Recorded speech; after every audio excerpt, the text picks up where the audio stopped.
Olá pessoal, tudo bem? No vídeo de hoje uma reflexão. Uma pessoa, um homem, ser pastor e político ao mesmo tempo, dá certo? Exercer essas duas funções concomitantemente combina? Dá um bom resultado? Seja bem-vindo ao Diário Pentecostal Historiando, análise histórica e crítica sobre o movimento pentecostal brasileiro. Se inscreva no canal e siga nossas redes sociais. O povo que não conhece a sua história está condenado a repeti-la.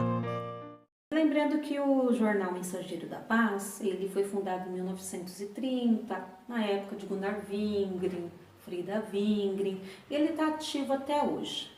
A primeira parte fala do crente na política. A segunda parte do texto, a política na igreja, e a terceira parte, política financeira na igreja. Eu achei muito relevante. Ele tem 57 anos, o texto, mas muito atual.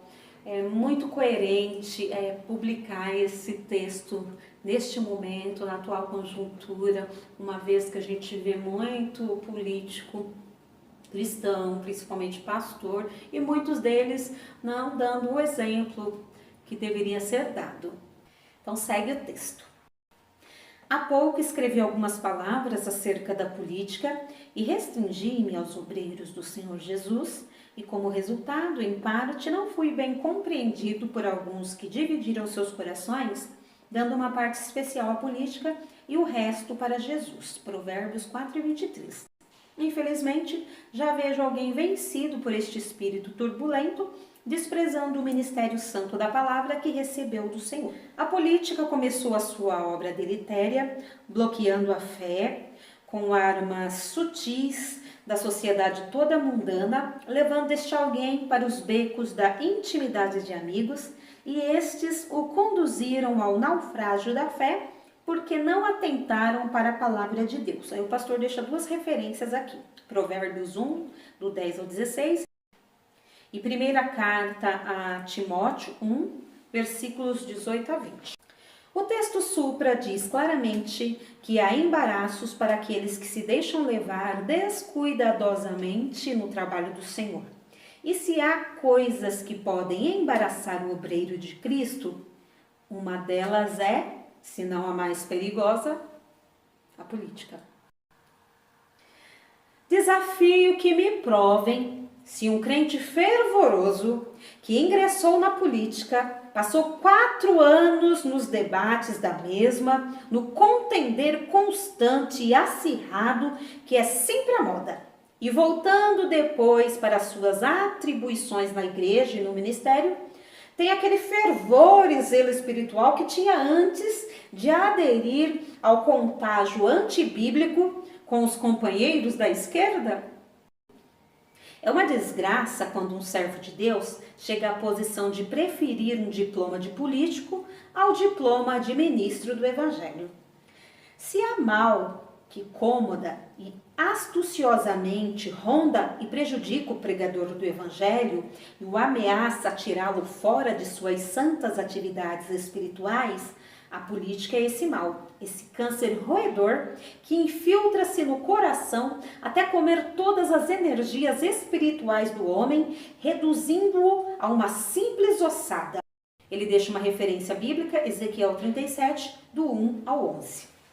Não deixa de ser muito prejudicial para o ministro do Evangelho a política, pois ela anda de olhos fitos na escada social, possuída de desejo de riqueza, que geralmente conduz o homem por caminhos desonestos até abrir-lhe a porta do abismo, tão claramente apontada pela palavra de Deus. Primeira carta de Timóteo 6, do 9 ao 10. O mais interessante é que os pastores que entram por esse caminho são os mesmos que ensinam as suas igrejas a viverem fora do mundo. Aconselham e admoestam os moços e moças a não se conformarem com o mundo enquanto eles estão nadando no mar espumoso chamado mundo, em completa e irrestrita obediência aos princípios por ele ditados. Será que o leitor pode contestar isso à luz da palavra de Deus? Se tentasse fazê-lo, seria para sua própria vergonha e desprazer, pois se a política não é mundo no seu mais elevado grau, pergunto, o que é mundo na linguagem previdente e insofismável da Bíblia Sagrada? João 17, 14 ao 16 e versículo 25. Tiago 4 e 4, 1 de João 2 e 17. Ele deixou essas 3 referências. Não sei como é que a teologia dos políticos interpreta estes e outros textos bíblicos que falam daquilo que é o mundo no sentido mais restrito da economia espiritual. Um pastor que galgou o lugar de vereador, amanhã pleitará o de deputado. Depois, embriagado pelo vício do ambiente, tentará a cadeira governamental com a ideia de servir melhor a causa, como é sempre a plataforma, porque levaria todas as vantagens. Mas pergunto eu, quantos governadores conhecem os apologistas da política como crentes e defensores do Evangelho? Se no futuro alguém alcançar esse posto, há de afirmar logo mais com toda certeza que tal pessoa há toda a fé para servir de ferrolho nas mãos do mundo. Alguém dirá, Torres Galvão foi deputado e logo mais governador do estado do Pernambuco por uma eventualidade, mas não se desviou da fé. Quem foi Torres Galvão? Antônio Torres Galvão, ele nasceu em 1905 e viveu até 1954. Ele foi um pioneiro nas Assembleias de Deus, lá no Nordeste brasileiro, pastor, escritor e compositor evangélico. Então ele atuou na militância política e sindical, tanto que ele organizou um sindicato de fiação e tecelagem em Paulista, lá no Pernambuco. Então ele se elegeu deputado estadual em 1946 e em 1950 ele foi reeleito. Ele foi presidente da Assembleia Legislativa de Pernambuco e nesse contexto o governador de Pernambuco faleceu, o governador Agamenon Magalhães. O que aconteceu? Ele era presidente da Assembleia Legislativa, ele assumiu o governo no mandato de 110 dias, até a posse do novo chefe do Executivo Estadual. Porém, o que aconteceu? Torres Galvão faleceu no ano de 1954, aos 49 anos, vítima de um infarto. Então, ele nem concluiu o mandato dele. Então, é sobre este político que o pastor José Menezes disse aqui. Alguém dirá, Torres Galvão foi deputado e logo mais governador do estado de Pernambuco por uma eventualidade, mas não se desviou da fé. Não era dele que ele estava falando. No entanto, o nosso saudoso irmão, quando ingressou na política, afastou-se da direção da igreja, entregando-se completamente aos negócios do Estado e só aos domingos ele podia, no seu carro oficial, visitar a igreja, onde sempre pregava, porque era um homem humilde e grato ao Senhor Jesus. O Senhor não o quis como governador e cedo o chamou para estar no descanso eterno, antes que se visse embaraçado de tal maneira que não pudesse mais servi-lo. O que é verdade é que ele teve que abandonar seu ministério na igreja, pois, como inteligente que o era, inegavelmente, ninguém o conheceu melhor do que eu, descobriu que não poderia servir a dois senhores. Mateus 6 e 24. Ele descobriu que ele não poderia servir a dois senhores. Achei muito importante essa parte. Pessoal, a segunda parte desse texto do pastor. Então, primeiro ele falou da política, um candidato que se elege, é votado, vence, inicia seu mandato. Ponto, é um irmão, um pastor. Essa outra parte do texto, ele está falando da política dentro da igreja. Então, ele começa assim.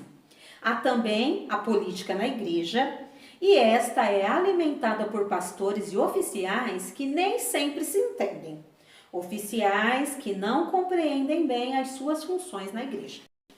Se o presbítero não sabe que a missão junto ao pastor da igreja é limitada, Se diácono, nada compreende de como servir à igreja como verdadeiro criado da noiva de Cristo, toma caminho diametralmente oposto ao seu ofício e torna-se imprudente, entrando em rumos que não lhe competem e, quando são observados, levantam-se contra a igreja e seu pastor, fazendo política entre partidários de igual entendimento.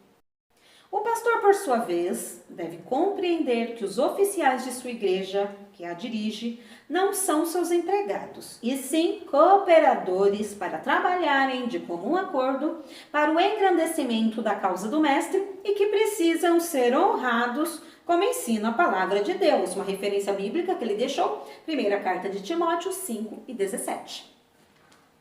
O substituto eventual e normal do pastor nas suas viagens e trabalhos na causa é inegavelmente o presbítero. É este que responde pelo expediente da igreja, se a igreja só tem um pastor e não outro manipulado a gosto, para não conhecer certas curvas da administração. Colocar outrem ou preparar para ocupar o lugar do substituto legal, isto é, o presbítero, é visível mecanismo político no ministério da igreja, cujo resultado, que não se fará tarde, será a inquietação. Em vez de paz e harmonia, surgirão contendas, murmurações e até quedas. E agora ele fala de uma outra política, a política financeira na igreja. Ainda há política financeira na igreja. Os crentes mais sensíveis fecham as mãos e, embora erradamente, deixam de contribuir com as ofertas. E por que alguns têm feito assim? Parece existir aí algo de razão. Porque se eu tenho o meu ordenado X pago pela igreja para as minhas despesas, o que sempre é feito na base de justiça, isto é, de acordo com a palavra de Deus, face às minhas necessidades, com certeza o restante deve ficar no cofre à responsabilidade de um tesoureiro eleito pela igreja, pessoa de inteira confiança, para ser aplicado de acordo com as determinações que ela tomar, e assim sendo, o pastor fica isento de qualquer censura. Quando o ordenado não der para cobrir as despesas, qual deve ser o caminho a tomar? Meter a mão no cofre e tirar o que convém? Pedir ao tesoureiro que me dê a importância X e dê saída como despesa da igreja? Aí haverá honestidade da minha parte? Tenho o direito de proceder assim só porque sou pastor da igreja? Como proceder e escapar à censura? Apenas houve excesso de autoridade e falta de visão administrativa nas rendas da igreja. E eu deslizei muito, porque usei de um direito que não é me dado, e alguém que está de lado viu quando eu comi a carne. Teve lugar para falar, porque não teve forças para calar. E eu fiquei insultado, e para defender o meu erro, cometi outro não menos grave. Ameacei cortar da igreja quem falasse em tal coisa. Creio melhor ter sido se, ao invés de tomar aquela atitude, reunisse o ministério da igreja, apresentasse as minhas justas razões, pedisse aumento, então, aprovado o meu parecer, levaria ao conhecimento dos irmãos para ser aumentado o meu ordenado, o que é sempre feito com êxito e boa vontade. Se somos chamados para dirigir qualquer igreja, façamos o melhor para ajudá-la. Nunca sangrar seu cofre, pois às vezes acontece que aquela igreja tem o cofre sempre emborcado, cuidadosamente espanado, e quando chega ao fim do ano e é dado o balanço, a palavra mais viva do momento é saída, saída, e nunca mais voltará, porque o caminho da entrada é apertado e estreito e está quase interditado. O interessante é que, em alguns lugares, a saída é maior que a entrada. Já viu o milagre? Como compreender tal feitiçaria? Cuidado! Deus está olhando e vendo tudo o que se está fazendo. É justo, pois, que saibamos que um dia haverá um ajuste de contas, a dívida a pagar seja cobrada com justiça, Neste caso, o melhor é contentarmos-nos com aquilo que o Senhor nos dá. Ele deixa duas referências, Filipenses 4, 11 e 12, Hebreus 13 e 5. Tenho ouvido muitas vezes estas palavras paulinas faladas em tom que parecem dizer que quem as profere ao menos já pensou em praticá-las. Tendo, porém, sustento e com que nos cobrimos, estejamos com isso contentes. Lucas 11, 28. Ele termina o seu texto dizendo: cuidado com a política no ministério.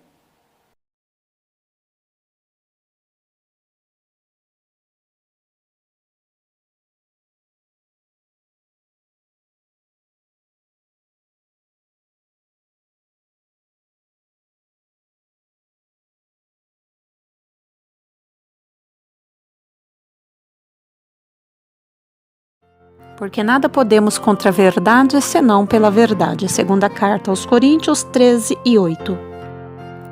Se você gostou do conteúdo deste vídeo, se inscreva no canal, deixe o seu joinha, compartilhe e ative o sininho para receber do YouTube as notificações dos novos vídeos.